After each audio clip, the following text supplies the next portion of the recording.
Welcome, welcome to the Matrix. Welcome, my friends. I go by Morpheus.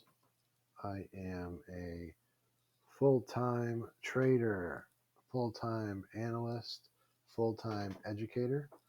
I am here to try to decode the financial markets in the best way that I can. And I'm trying to share whatever knowledge I have acquired and will continue to acquire along the way with all of you. So this is the beginning of my YouTube channel. I will post daily, weekly analysis, overview.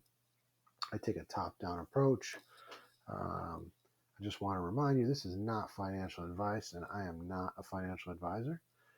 With that said, I'd like to jump right into the first video here. And we're just going to take a look at the chart that's in front of us here. If you just look at the bottom right, we've got at the real morph 835. That's the only handle that I go by. I'm on X, I'm on YouTube, and I have my own community. Link is in the description. But I just wanted to get that out of the way. I will remove that from the chart. So as we have here, a weekly chart of the US 500. This is the SPX 24/5 chart. So this has more data than the SPX proper chart. I'm just bringing it up because I'm going to basically start from the top and work our way down. So we got our weekly chart here. As we're all well aware, we had Liberation Day. We had this nice black swan event, beautiful, in April, and we had this beautiful V-shaped recovery. A lot of people were hesitant to buy the dip, rightfully so. But if you zoomed out, we essentially tested this lovely trend line from COVID lows. COVID lows, bear market of 2022. You got a little cup and handle here from August of 23, and obviously rallying to new all-time highs, Liberation Day, and we are back. We are back in the bull market territory. So the S&P SPX is up about, I think, 17% as of, I think that might have been Friday's close. I have to double check, but we are basically trading right off of all-time highs here. I'm just going to zoom in this chart real quick here for you. Okay, so this is the way that you got to look at it. This is the way that I look at it. So we had previous all-time highs. We broke out, thrust up here, sell off right here, and then basically from August, we had a little correction here, and the August 1 week basically rallied. Jackson Hole, look at this hammer candle, boom. That is impressive. And basically that brings us to today. So these are weekly candle chart. This is a chart of weekly candles. Let's switch to the day candles. As you can see here, as I previously stated, August 1st, basically we rallied off of these lows here. This was support, okay? And we were able to push right back up, take out previous all-time highs, and make new all-time highs. Basically, going into Jackson Hole, there was some fear that he would have a hawkish tone. Turns out he had a dovish tone, or at least the market interpreted it that way, and we had this big rally here. Let's zoom in a little closer here. So basically, the way that I started looking at how am I going to approach this week is, at a little closer look here on a 4-hour chart, you can see that we didn't quite test our all-time highs, and we came up a little short. We did have this bullish 4-hour fair value gap, and that is this right here. And essentially, this is telling us that all this price up in here, buyers came in and they drove past all of these orders here. So basically, this is an imbalance, and price will come back and test generally at least 50% of that range. And that takes us to kind of where we are today. So Mondays, I like to say, always wait and for kind of the market to digest the previous week, any weekend news, and take a deep breath. You don't have to trade Mondays. You're almost better off just kind of letting things digest. Not a big move here. I'm going to show you in this first video here. I'm going to kind of show you how I formulate my plan. So here's an hourly chart of US 500, and basically the Sunday opening candle is right here. Okay. Now, if we zoom into, let's say, a 15-minute chart, I have this indicator here by Lux Algo. I really like it a lot. It makes it real easy to kind of see the previous sessions. It's got order blocks, a bunch of other fancy stuff I'll get into at a later date. But essentially, when I'm day trading, I don't really care too much about what has happened, way in the past. I'm looking back a session or two. I'm looking for clear levels of support and resistance, and I'm going to mark those out, and I'm going to kind of try to play those accordingly. So I'm just going to give you an idea of how I formulated today's plan and what transpired after that and how it correlated. So we have the Asian session here. So this is Friday's session. Okay, this was 10 a.m. Jackson Hole. Hallelujah. We're going to Valhalla on this candle, and we push up and we almost test all-time highs.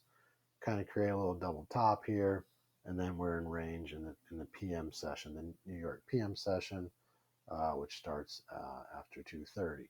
Okay, so basically Sunday night opens. That's the the 1800 candle that I'm showing you right here, and essentially the Asian session opens. Okay, Asian session opens at 2100 hours, and I'm simply going to mark the high or the low in between both the session, between Asian session and London session before the New York Open. I'm basically just going to mark the high of that session. Okay, so here's the high of the Asian session, excuse me, and I'm going to mark the low of the London session. So we're basically right here. Okay, so this range here is what I am going to look for to formulate my plan going into the New York AM session. So to make it a little simpler, I'm just going to draw a box. I'm just going to draw a nice little rectangle from the top of here to the bottom of here, and I can extend it, past past the whole day if I want, just to kind of let me know where we're at. So I'm going to essentially look for a break, for a bullish bias.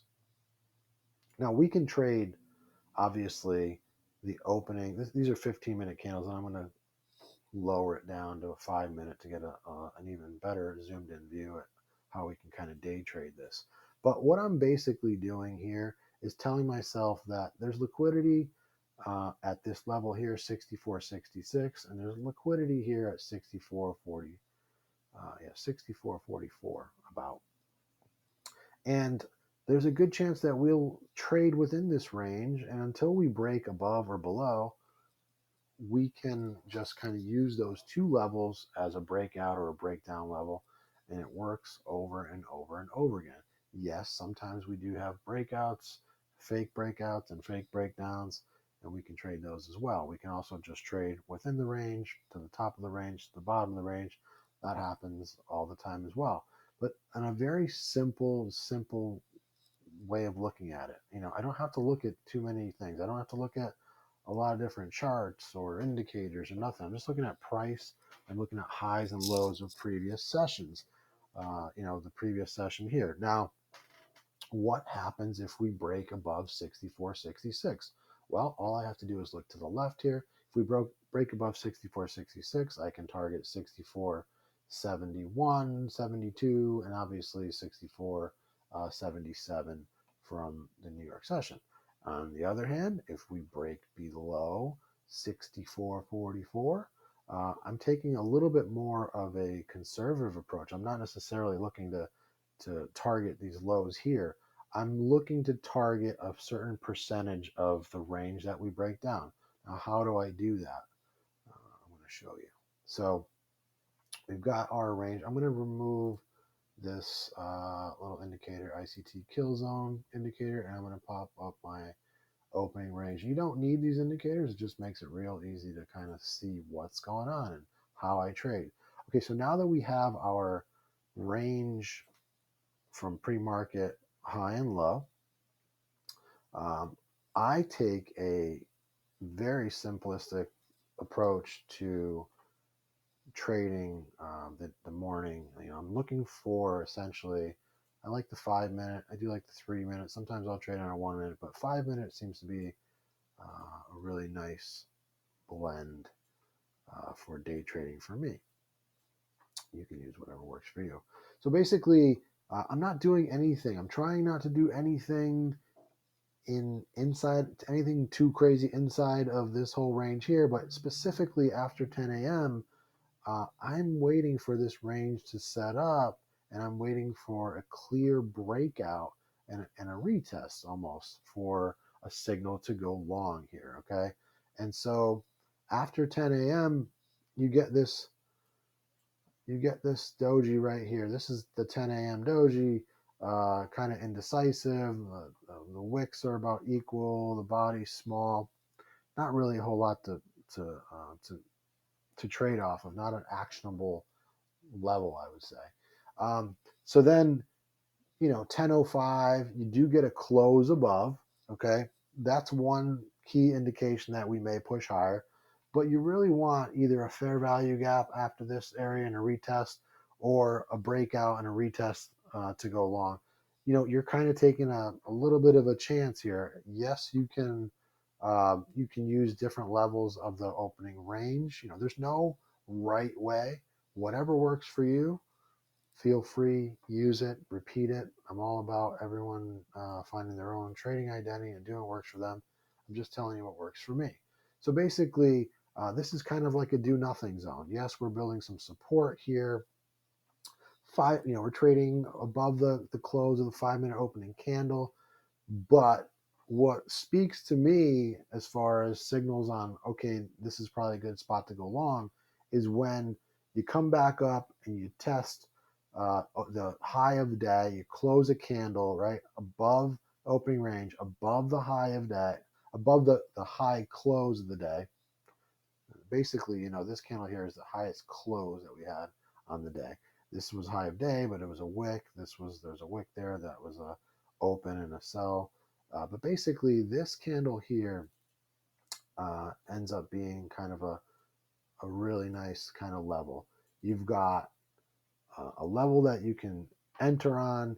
You can use this opening range, opening range high as a clear stop, and it comes back in there, no problem. You're stopped out, minimal losses. But what we're looking for is an entry here, and we're looking for momentum right here to push back up. And basically, you've got a target of, if you look here, to it's a take profit one target, and this level pretty much just represents 50% of this range. So this is equal to the range that goes up to here. So there's your one. So you enter here, take profit there. That's a very nice trade. At the money, you can play this with SPY, you can play this with the Qs, whatever instrument you want to use. It works with everything. The more liquid, the better. So this would essentially, a good example of this is 64. You could take 64.55s here and sell it when it gets to this TP1, scale out if you're in multiple contracts at 64.62. Now, we are in our minds, we know that 64.66 is kind of our top of the range that will most likely be tested once we kind of break up and we get some momentum here. And so what happens here? We push up, perhaps we grab the trade, we come down and we're respecting this as a 20 session moving average, respecting that. You can absolutely, buy on an entry of this, and once we push back up here, you can sell your calls up here, commons, whatever you're trading. Okay, there's take profit 2 is right up here. It doesn't always hit, but it comes pretty close. If you break above TP1, a lot of times you come real close. That came, obviously within a point. And basically, take profit 2 is the entire move from the opening range. So this whole space here is equivalent to this whole space up to take profit 2. Okay, and basically this strategy just tells us, be conservative, and take your base hits when they're there. Like, this is a repeatable strategy. There's little nuances here and there, but this pretty much has a 75%, 80% win rate when you follow specific kind of strict rules and just repeat it over and over again. It's been back tested. We have some data to go along with it. I am living proof of it. I take the trade all the time. So anyway, this basically gives you a nice, repeatable, defined setup every day. It's timed, and you don't have to go too crazy with all these other different things, instruments, whatnot. Certainly, you can use other things for confluence, conviction. We can watch the VIX, but I just like what really resonates with me is this is a time trade, time of day, very specific, and I don't have to try to catch a million things. I can just grab my piece of the pie here and move on with my day. So we got a beautiful, reversal off of our 64.66. Who knew? Key resistance level, there it is, and we sold off. You can definitely trade, sell premium. I mean, if you like to sell premium, this would also have been a fantastic opportunity. Once you start getting a reversal here, you sell calls, and then you get to keep all the premium when they expire worthless. So that was just a quick kind of rundown of what I look at when I'm formulating a plan: top down, weekly, daily, 4 hour, 1 hour, 15 minute, 5 minute, and kind of how I play those things on a daily basis. So I hope this video was helpful to you. Again, not financial advice. I am not a financial advisor. I love trading. I love analyzing. I love helping others. I love educating. I really appreciate you watching the video. I appreciate you following me, and I'll see you in the next one. Thanks a lot. Take care.